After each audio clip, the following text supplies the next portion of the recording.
Kita tahu sejarah Nabi dari ibu-ibu kita, baik melalui lagu-lagu.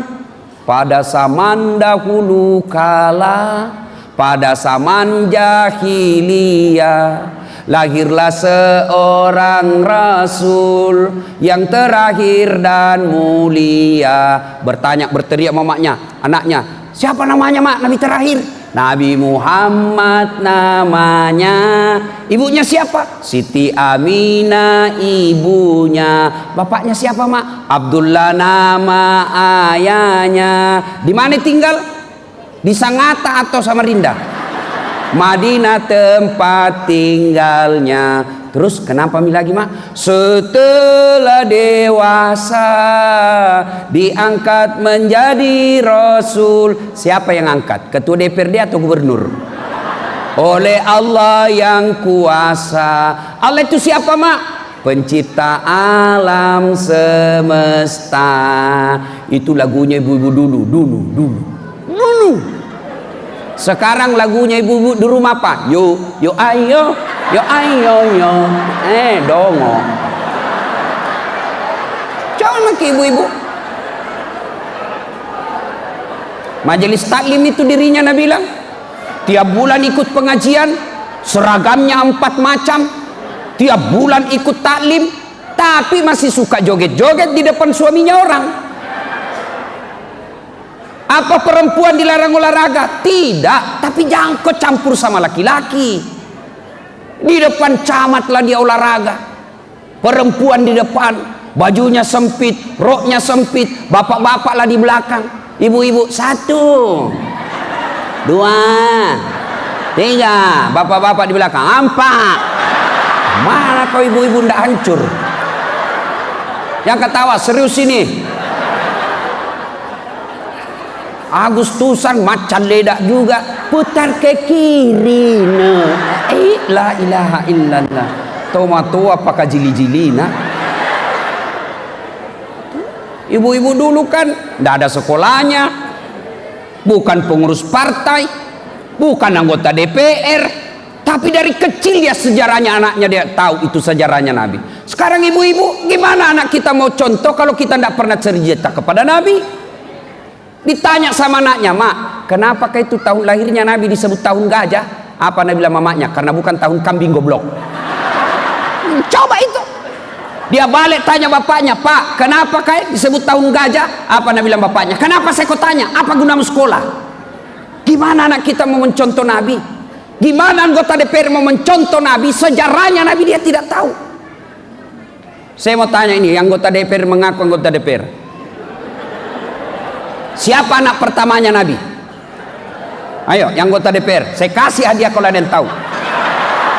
Ayo, anak, gimana kalian mau mencontoh Nabi? Sejarah Nabi Bapak tidak pernah buka, tapi bicara sejarahnya Hitler, Machiavelli, Bapak tahu, maka Bapak berpolitik dicuci otaknya oleh Machiavelli. Begitu saya diberitahu ini, siapa yang hadir?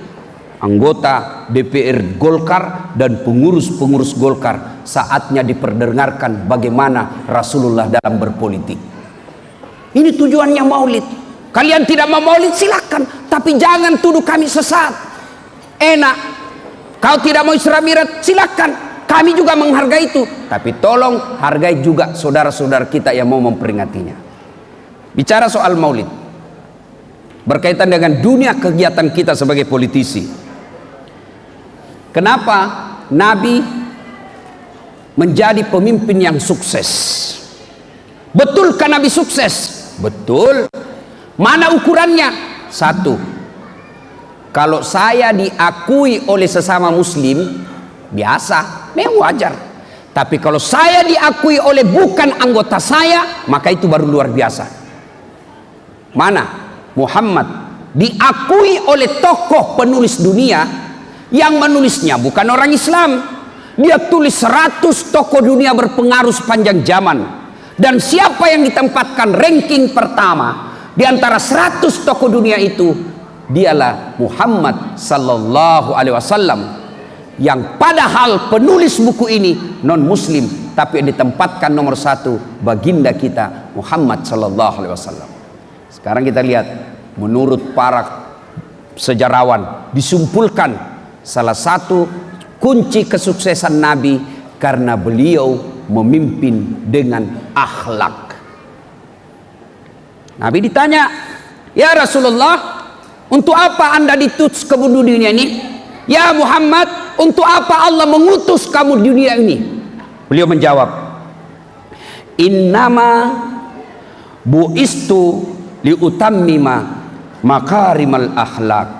Saya diutus ke dunia ini untuk memperbaiki akhlak manusia, bukan memperbaiki partai, bukan memperbaiki birokrasi, bukan memperbaiki ekonomi, tapi apa? Memperbaiki akhlak manusia.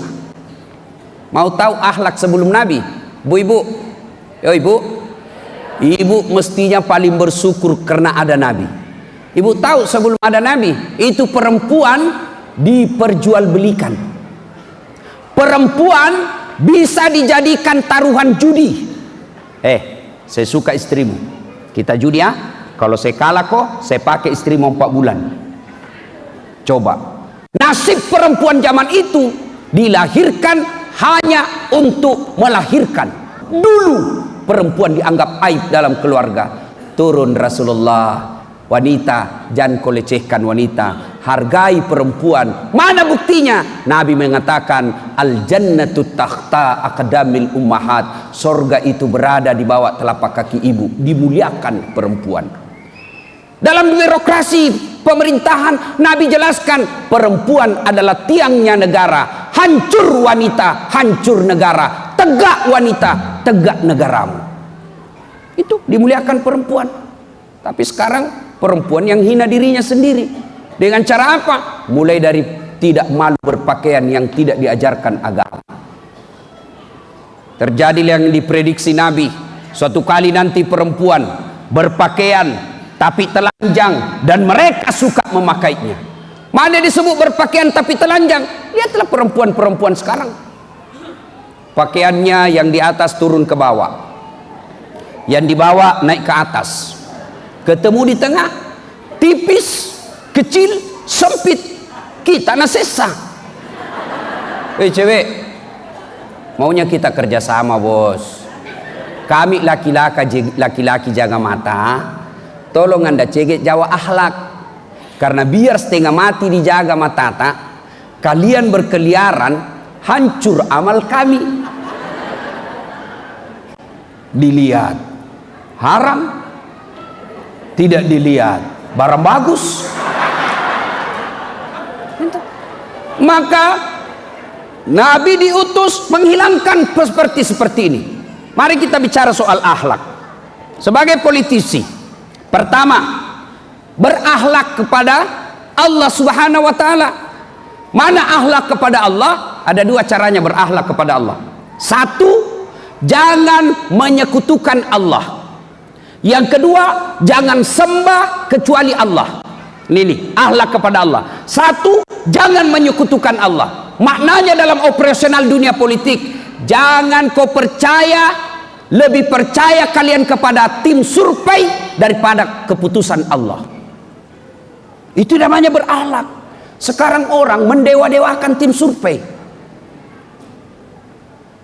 Mereka lebih percaya kepada lembaga survei daripada ikhtiar berdoa kepada Allah.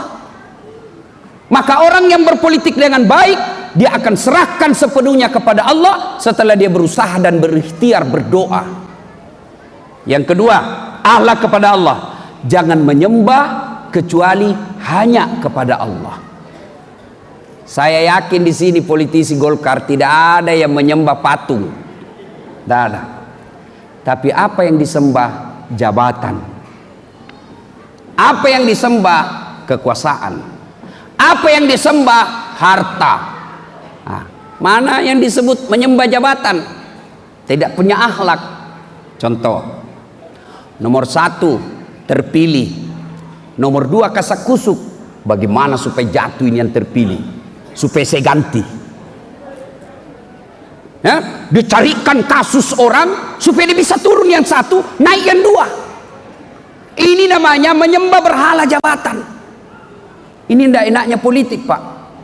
Yang terpilih sakit, yang dibawa berdoa, mudah-mudahan cepat mati, naik namaku. Akhlak dalam berpolitik, kalau tidak ada akhlak, Pak, menghalalkan segala cara. Saya ingat ketika Pak Awang Faruk mau maju kedua kalinya, ya kan, Pak Isran Nur waktu itu punya peluang untuk menang. Saya sempat tanya, Pak Bupati, kenapa tidak maju? Ini peluang besar. Apa kata beliau? Pak Awang Faruk termasuk orang yang membesarkan saya. Ini etika, akhlak. Banyak sekarang politisi dibesarkan oleh seniornya, diberikan peluang oleh seniornya. Setelah dia punya peluang, dia dorong seniornya menjadi orang hancur. Ini orang tidak bagus dalam berpolitik. Maka politik tambah etika, kalian bisa lebih hina dari binatang. Etika siapa yang mengajarkan? Agama. Maka tidak betul ketika kita berkata, jangan bawa-bawa agama ke dalam politik. Ketika agama tidak hadir dalam dunia politik, maka lahirlah politisi tega, politisi yang orang Bugis bilang lemuk nyawana. Bahasa filosofi Bugisnya begini, politik itu ceko-ceko rimulanna, bele-bele ritengana, malah peruk pacapuranna. Kalau bahasa Indonesianya, politik itu awalnya adalah kecurangan, tengahnya adalah kebohongan, terakhirnya adalah tega. Kenapa bisa begini? Karena tidak ada akhlak, dan akhlak itu diajarkan di agama. Maka tidak betul ketika Bapak Ibu berkata jangan bawa-bawa agama dalam politik. Ibu bapak saudara-saudara sekalian, nah sekarang ketika menyembah Allah kita abaikan, menserikatkan Allah kita lakukan, maka tentu Allah marah. Lalu ketika Allah marah, maka Allah memakai makhluknya yang lain untuk menegur kita. Gimana cara Allah menegur? Makhluk Allah marah, disuruh marah. Apa? Air. Marah ku air, banjir. Bayangkan air laut naik jalan-jalan ke darat, pulang bawa manusia, tsunami. Makhluk Allah marah, tanah goyang, gempa. Kalau dulu kita cuma kenal gempa, sekarang ada lagi namanya likuidasi. Itu likuifaksi. Coba, itu kalau Allah marah, makhluk Allah yang lain dipergunakan untuk menegur manusia. Nah ibu bapak saudara-saudara sekalian, itu dulu akhlak kepada Allah. Yang kedua, akhlak kepada sesama. Tidak usah dulu kepada orang lain, kepada keluarga dulu. Mari kita lihat, dengar akhlaknya Nabi kepada istri dulu. Rasulullah Sallallahu Alaihi Wasallam suatu ketika pulang ceramah, kalau kita sekarang begitu ketuk pintu, Assalamualaikum ya Khumaira, tidak ada jawaban. Ketuk 2 kali, tidak ada jawaban. Ketuk 3 kali, tidak ada jawaban. Apakah Nabi tendang pintunya? Tidak. Nabi ambil serbannya, dihamparkan depan pintu. Beliau tidur beralaskan serban, rela kedinginan semalam suntuk. Kenapa? Karena tidak mau mengganggu istrinya yang lagi pulas tidurnya.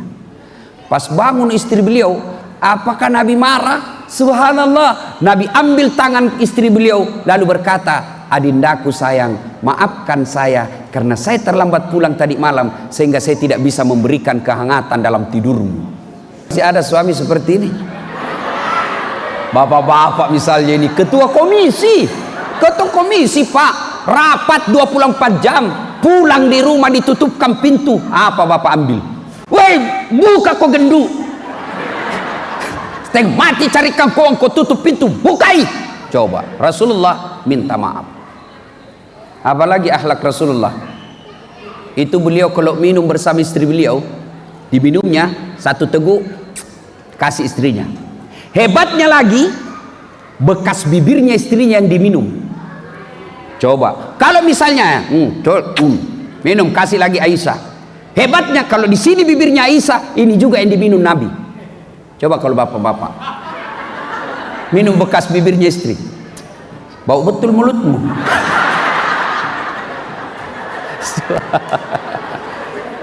Coba, apalagi akhlak Rasulullah.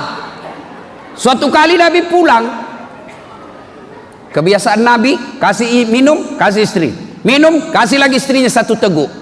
Ini Nabi minum sendiri, tunggu-tunggu gilirannya Aisyah, tidak dikasihnya, tunggu, tidak dikasih. Aisyah mulai curiga. Nabi tetap minum, merah mukanya Aisyah. Akhirnya Nabi pasrah, kasih. Begitu Aisyah minum, apa yang terjadi? Langsung dia muntahkan. Ternyata apa? Aisyah salah memberi resep. Garam dia kira gula. Nabi tidak mau melukai perasaan istrinya. Nabi mau merahasiakan supaya Aisyah tidak malu. Akhirnya Aisyah tahu juga. Coba kalau bapak di rumah, doa memang tahu ini. Apa kau tahu gendut? Justru setengah mati. Itulah Rasulullah. Maka bapak-bapak, tidak ada kesuksesan. Tidak usah cerita sukses di kantor, tidak usah cerita sukses di partai kalau istri kita menderita.